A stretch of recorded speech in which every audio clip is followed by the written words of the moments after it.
My first guest tonight is a man who helped bring Israelis and Palestinians as close to peace as anyone. Yossi Beilin is considered the architect of the 1994 Oslo Accords between Israel and the Palestinian Liberation Organization.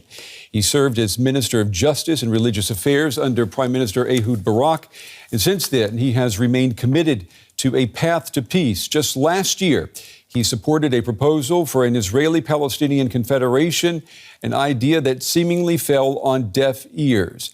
Mr. Beilin, it's good to have you with us tonight. This week, Thank you for having me. When you look at what happened at the UN this week, when the UN Secretary General said that the October 7th attack did not happen in a vacuum, that prompted Israel's UN ambassador to demand that the Secretary General resign. What did you think when that happened? Well, Antonio Guterres is somebody who supports Israel, who believes in Israel, who believes in peace, who was shocked by what he saw in the region. And regretfully, he was rejected when he asked to visit Israel a few days ago. I don't know why the Israeli government decided to do something like that. He made a huge mistake by saying that the attack, the crazy ISIS kind of attack against babies and women and old people was not in a vacuum, because it was not a situation that in which the Hamas people are saying, we would like to have peace with Israel, we would like to divide the land, we would like to live in peace, and it is impossible. And because they are unemployed, and because they are under Israeli indirect rule, they had to do something. No, this is not the situation. That perhaps was the situation of the first intifada of the Palestinians against Israel in 1987. What happened is something which is totally crazy. It is not written anywhere. And rather than totally rejecting it, he gave the impression, although he did not say that he understood what Hamas did, but if it was not in a vacuum, then you give some kind of legitimacy. The demand that he would resign is a big mistake of Israel. I don't think that he deserves such an attitude of Israel towards him. Let me ask you, this week on Wednesday in the Times of Israel, the Israeli writer Yossi Halevi wrote, "To blame the occupation and its consequences wholly on Israel is to dismiss the history of Israeli peace offers and Palestinian rejection." Has the world forgotten what you and others achieved with the Oslo Accords in 1994? You know, such a question to which the answer is positive, it could be asked and should be asked vis-a-vis the PLO. The PLO is our partner, and we had ups and downs with the PLO. Hamas is something else. Hamas doesn't want anything from us. They don't want to divide the land. They don't want to have peace with Israel. And this is why it was a mistake to allow Hamas to run in the elections of 2006 and to remain in the leadership of Gaza, despite of all the violent encounters that we had with each other. But the point is that the Israeli right saw Hamas as a better interlocutor or neighbor than the PLO, because the PLO wanted and wants to divide the land. This is the major issue between us and them. Yeah. And rather than understanding that this was also the interest of Israel, they preferred an interlocutor who didn't want anything from us, but that we will disappear. Mr. Beilin, I want to come back to Hamas in just a second, but I want to stick with history for a moment. The Oslo Accords, they did not mention the establishment of a Palestinian state. Was that a mistake? Is that something you regret now? This was a request of the Palestinians. They said, we don't want to mention the Palestinian state as one of the issues that should be solved towards the permanent agreement. There were 5 issues like borders, refugees, Jerusalem, and not a Palestinian state. Mm-hmm. And they explained it because they said this is our right for self-determination. And we don't need from you any negotiations of the principle of the Palestinian state.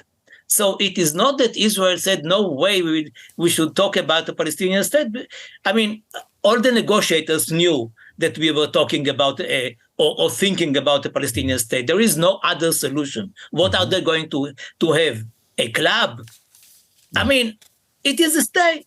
But it is not mentioned because they said that they didn't want to discuss it. They didn't want to negotiate it because that was their right. This is the reason. So the question is whether it was possible to get in 93 a permanent agreement rather than an interim agreement of 5 years. Mm-hmm. And when I understood that we had partners in Oslo, the PLO people were people with whom I believe we could strike a deal.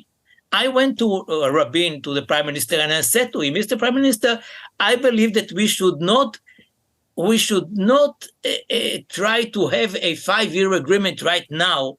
There is an opportunity, which may be very rare, to go for the permanent agreement so that the extremists on both sides will not have the opportunity to thwart our efforts.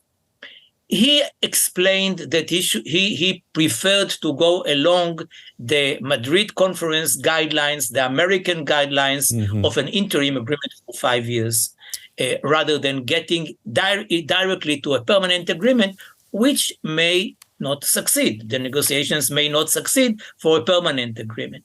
And I believe that this was a very big mistake. Mr. Beilin, let me bring it up now to the president. In an interview last month, about 3 weeks before the October 7th attacks, you gave an interview to the Spanish newspaper El País, and you were quoted as saying the Palestinians tragically have become resigned to their limited options, and this disappointment fuels the divide between Hamas and Fatah. Would you say that today, considering this global chorus of support that we are seeing now for the Palestinians in Gaza? Well, this support is very problematic. You know, the people who belong to the PLO are the biggest enemies of Hamas. Hamas, as you know, threw them from the roofs of Gaza in 2007. When they took Gaza by force. I mean, even now when we are trying to think about what should be in the morning after the end of the war, who should rule Gaza if Israel succeeds to prevent the Hamas from continuing and rule Gaza, then the PLO is not in a hurry to get there, to get back to Gaza because of the animosity towards them. So even when you hear that in Jordan and in other places, people are saying, or comparing what the Hamas did on that Black Saturday a few weeks ago, and what Israel in its retaliation does, you know that if you know the people, you know their motivations, you know that Hamas is an enemy of many, many forces in the Middle East who would like to see Israel distancing them from governing the Gaza Strip. But they cater to their public opinions. And this is a problem. You said before the October 7th attacks that the Jewish settlements in the West Bank were one of the biggest obstacles to peace. The current government, the one that was in place before October 7th, it was the first ever in Israel to make annexation of the West Bank a stated objective in its coalition agreement. I mean, that had to really sting for someone like you. Well, I believe that the current government of Israel, led by Netanyahu, is a big obstacle for peace by itself. And encouraging more settlements or more housing units in the current settlements is a very, very big obstacle. And one of the ideas that I suggested, but not only me, it is a group of Palestinians and Israelis. The Palestinian group is led by Dr. Hiba Husseini, is to have, as you mentioned before, a confederation, the Holy Land Confederation of Israel and Palestine in the future, which will allow all those settlers who will find themselves in the Palestinian state once we draw a border between Israel and Palestine to remain there in Palestine as residents of Palestine and citizens of Israel, while the same number of Palestinian citizens who would like to live in Israel will be allowed to do that as permanent residents. So then you can really take off the table the issue of evacuating hundreds of thousands of settlers. And if that is removed, I believe that the way for an agreement will be open. And since sometimes in history, or many times in history, the efforts for peace were accelerated as a result of wars, I hope that this very sad situation, when we see ourselves now fighting in Gaza, and of course civilians are hit and suffer and pay the price, even if we are telling them in advance, you have to leave their homes, even that is not such a big or positive announcement for them. I believe that it might, the current situation, the current tragic situation may be an acceleration towards peace if we are wise enough to use this opportunity. Well, that is a positive way to end our segment, Mr. Beilin. Unfortunately, we're out of time, but we certainly appreciate you taking the time to share your thoughts with us tonight, Mr. Yossi Beilin. Thank you. Thank you very much.